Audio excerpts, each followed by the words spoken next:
Hello, Peter. Hello there. Whoa, this is trippy. And it's really happening. Normally, after seeing Alfred Molina reprising his role as Doc Ock and Willem Dafoe's laughter in the background, this should, by default, get anyone excited for the next Spider-Man movie, right?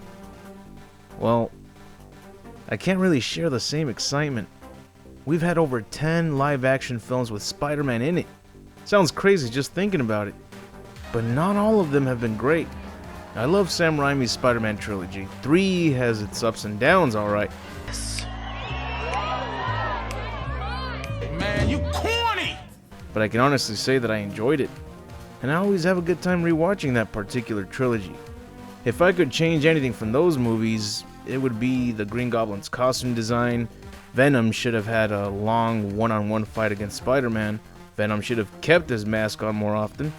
And that dance scene at the bar should have never taken place. As you can see, I didn't even mention any nitpicks about Spider-Man 2. That movie was just too damn perfect. Same goes for Spider-Man 1, but the Green Goblin costume never really looked all that great, at least in my opinion. I didn't like that it's all one green color. To me, it always looked unfinished. It needs the purple layers that the comic book version has. These fan edits are great examples of what they could have done with it. Just spray paint some purple layers or outlines here and there, and that's it. Speaking of the costume, did you know that the costume and mask were going to closely resemble the comic book version of Green Goblin? Check this out. Isn't that insane? Imagine if they actually went with this creepy version. I think it would have made the movie even better than it already was. But now that Willem Dafoe's Green Goblin is coming back, I'd like to see this costume get utilized instead. If not, then hopefully the fully green suit can include some purple layers in it. The Andrew Garfield Spider-Man films were my personal favorite takes on Peter Parker, aka Spider-Man. The first film had the greatest live-action costume I had ever seen. Till today, I think it's the best. I loved the short scenes, such as Peter making his web shooters from scratch, and I like to think that Peter's skateboarding was a reference to Spider-Man appearing as a guest character in Tony Hawk's Pro Skater 2, my favorite of those games. And who could forget that moment when Spider-Man interacts with his first victim? You know, in the future, if you're gonna steal cars, don't dress like a car thief, man. No, you've got a mind of the true scholar, sir. Good thinking, good thinking. Use the window. Get out the window. Is that a knife? Is that a real knife? Yes, it's a real knife. My weakness, it's small knives. When this moment played in theaters, I kinda teared up with both joy and laughter because I couldn't believe how accurate this Spider-Man was to the comics. Who are you? No one seems to grasp the concept of the mask. It was amazing to see this Spider-Man perform such moves as making laps around the lizard as he cocoons him with web. I mean, that's what a spider does, and he did it. Also, remember when he was in the sewers waiting to capture evidence of the lizard? He actually uses web to feel vibrations when something touches it. This too is something that spiders do when something gets caught in their web. I was glad to see that Gwen Stacy was his first love interest instead of MJ. That way it eventually leads to revealing why things didn't turn out well with Gwen. And to my surprise, we got it. The sequel ended things with a devastating conclusion to Gwen Stacy, and it was a tear-jerking moment, alright. We knew it was gonna happen, and it hurt to see it happen, cause you could see Spider-Man trying his ass off to protect her while trying to deal with the Hobgoblin. It was one crazy struggle, and then bam, it happened. The build-up, the music, the struggle, the emotions, they hit hard.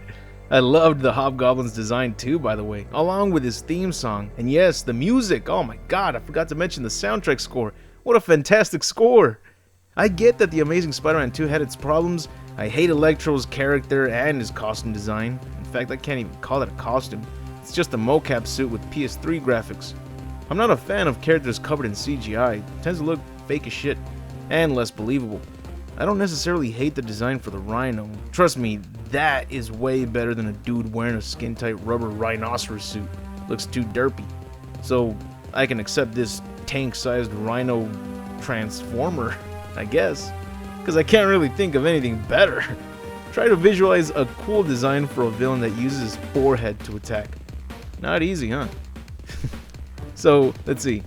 I don't think it's a big deal that we didn't get to see Spider-Man fight the Rhino at the end. because to me, it looked like a great way to end the movie. Spider-Man had to move on and accept what happened to Gwen. He took a long time to recover from that loss, so seeing that the movie ends with him putting on the suit to protect the boy who was inspired by him was heartwarming. That's what defines Spider-Man.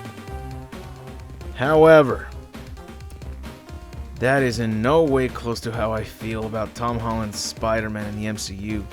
Just hear me out. It's nothing against the actor. In fact, I started off liking his portrayal of Spider-Man in his first introduction in Captain America Civil War. We hear about his struggles. He works with what he's got. I mean, the dude even goes dumpster diving to make good use out of old junk. That's as low as it can get when you're that broke, right? That's Spider-Man right there.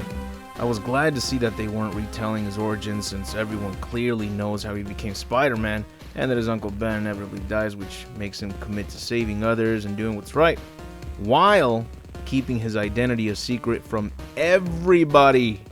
Everyone. Spider-Man was being well represented up until he introduced himself to everyone else before they fought. For two reasons. One was that Iron Man would talk to him like he's a stupid child wanting to play with the big boys. And two, Spider-Man would respond like a child. Mr. Stark, it's perfect, thank you. Yeah, we don't really need to start a conversation. Okay. Captain? Get him You're back. going home or I'll call Aunt May. You're done. His lines were just generic, awkward Marvel humor. Some lines were like this. His dialogue got better when he started taking on the Falcon and the Winter Soldier. I was so damn happy in theaters when that particular scene was playing. You have the right to remain silent! Oh god. Hey buddy, I think you lost this! By the end of his appearance in Civil War, I was left thinking, Not bad. Not bad at all. it was acceptable. That suit appears to only have a few perks. As long as it's not doing his work, then I am in. Then I saw the first MCU Spider-Man movie in theaters, and once again, Iron Man is in it lecturing Spider-Man every time they interact. I know Spider-Man is just a kid, but this doesn't work. It's like Batman acting more like Robin for 5 straight films, never growing into the character I've been wanting to see again. Immediately, the moment we meet Peter Parker, Tony Stank already knows. One of the interesting struggles about Peter Parker is that nobody knows that he's Spider-Man. Do you know how it feels to keep a huge secret from everybody you know? It's gotta be tough, right? If I have a big secret, then the only person I can tell that to is like my fiance, but this guy can't tell anyone about his true identity. Otherwise, those who know will likely be in danger. Tom Holland's Spider-Man just got introduced, and right away he meets the richest guy in the world, and he knows his true identity. Peter hasn't even created his iconic costume, and he's already fighting alongside the Avengers with a brand new suit that comes with God knows how many damn features and gadgets.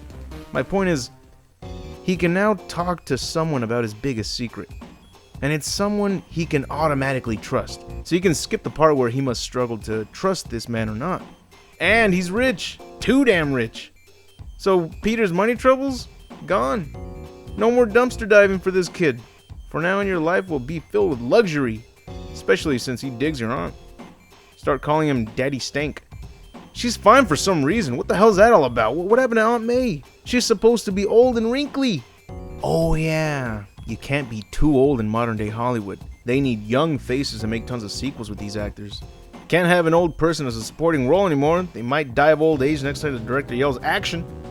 Instead of having a relatable aunt or grandma with words of wisdom, we got a young hot aunt which will only be used as a hot mom joke every time she's on screen with some other guy than Peter. When she's with Peter, she's just there handing him his lunch. But when it's someone else, she's practically Marin from Dragon Ball Z. She's just there to have guys getting all excited and hungry.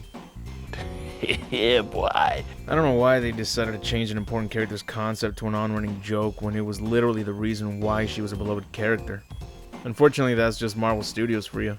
They'll completely change a character's looks and personality to fit a joke. In that case, let's get those 3D glasses to see Aunt May scenes in 3D! Hey, that's what they want us to do, right?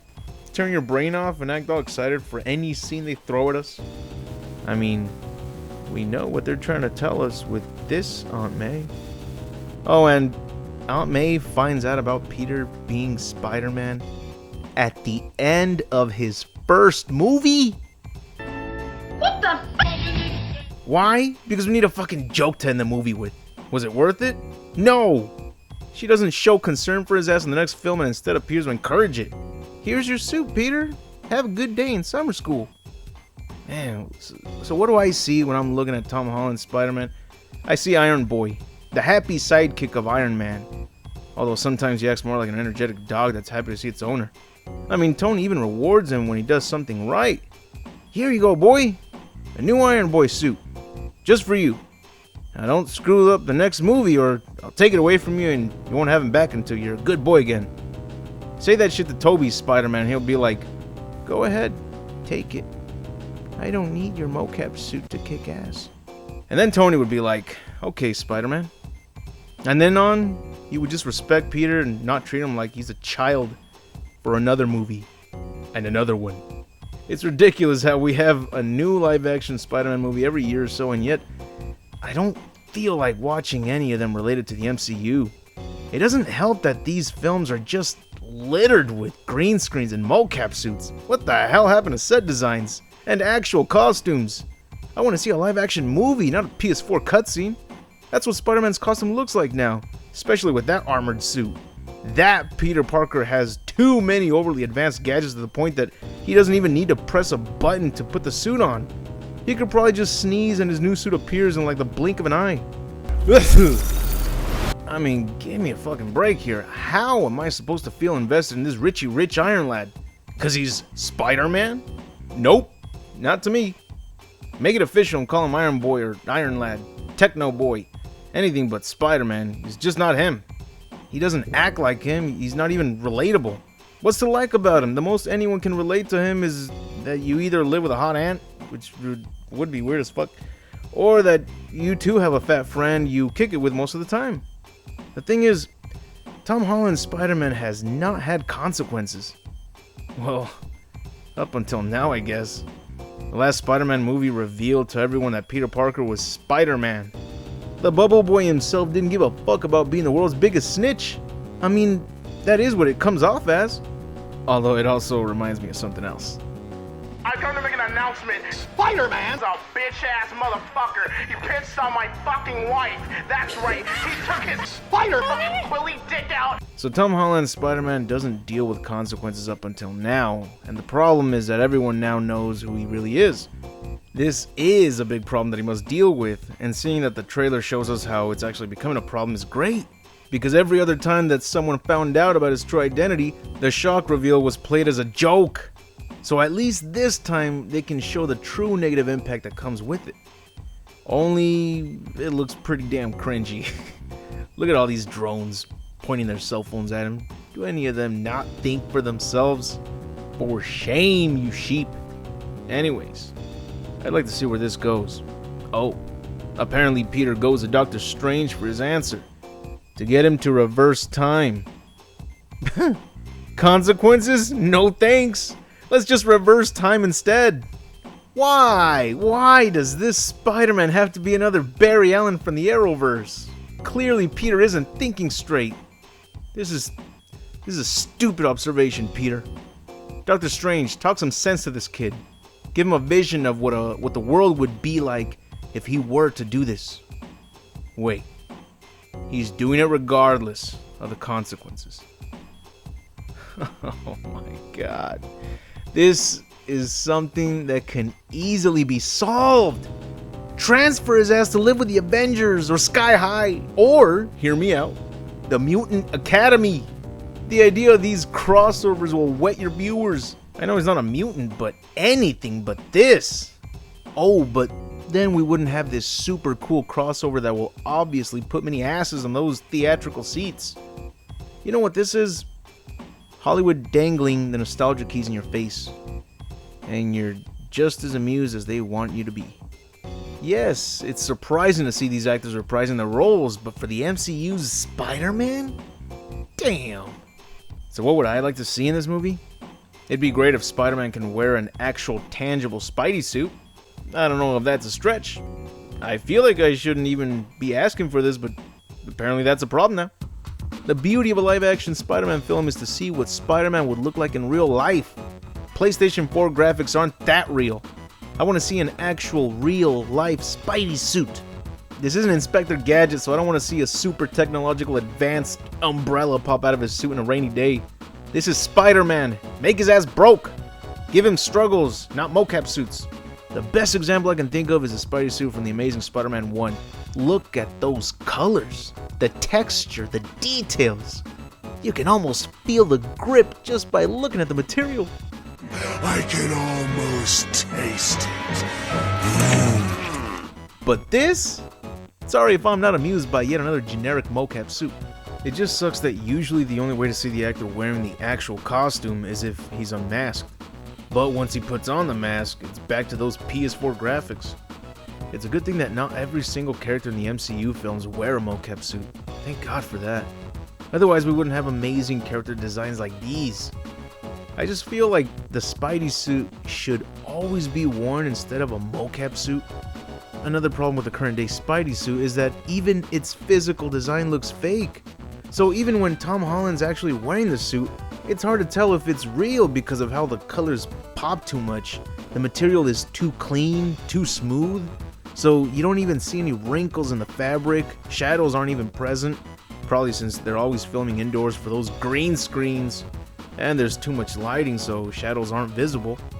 And what's worse is that they couldn't even make a battle-damaged suit. Even that was faked. It's no wonder why the real suit looks completely fake. They literally used CGI to make it look damaged. That's sad. Look at this. Even the sign he's holding is half-assed. The sign that Spider-Man is holding gets a CGI tune-up? I'm seriously wondering, what's the point of making a live-action movie anymore? Everything is CGI. Props are getting CGI. The background is always a big-ass green sheet. They can't even include actual smoke or debris. And the actors aren't even looking their age. So they too are getting a CGI tune-up. In that case, just make every new Marvel movie completely CGI from now on. Just collaborate with Pixar already. There's no point in live action anymore if 98% of everything filmed gets flooded with CGI.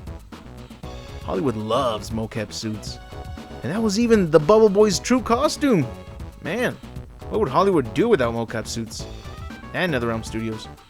Moving along, if the actors portraying the Sam Raimi Spider-Man characters were willing to reprise their roles, then why couldn't we just get Spider-Man 4? All these timelines don't make diddly sense, especially with the awful Loki series making an even bigger cesspool of the MCU. I'm even more confused now after seeing Jonah Jameson played by the same actor in both the MCU and Sam Raimi's Spider-Man universe. Fuck it, bring out the Fantastic Four. I want to see the Human Torch flip his shit when he realizes he's Captain America in a different universe. I could do this all day. Cool. No, wait! Funny how this is yet another superhero movie where characters must reverse all the bullshit that went on through the previous installments just to redo time and hand over the torch to a bunch of kids willing to sign their souls over to Hollywood. It happened with X-Men, which is probably why X-Men sucks now. The women are always saving the men around here. You might want to think about changing the name to X-Women. Then it happened with Avengers Endgame, and a couple movies later they're doing this crap again? This is hilarious. But if done correctly, we might just be well entertained.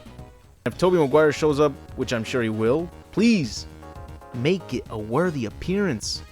Don't make him show up just to get killed off so that it forces him to pass the torch over to this Iron Boy.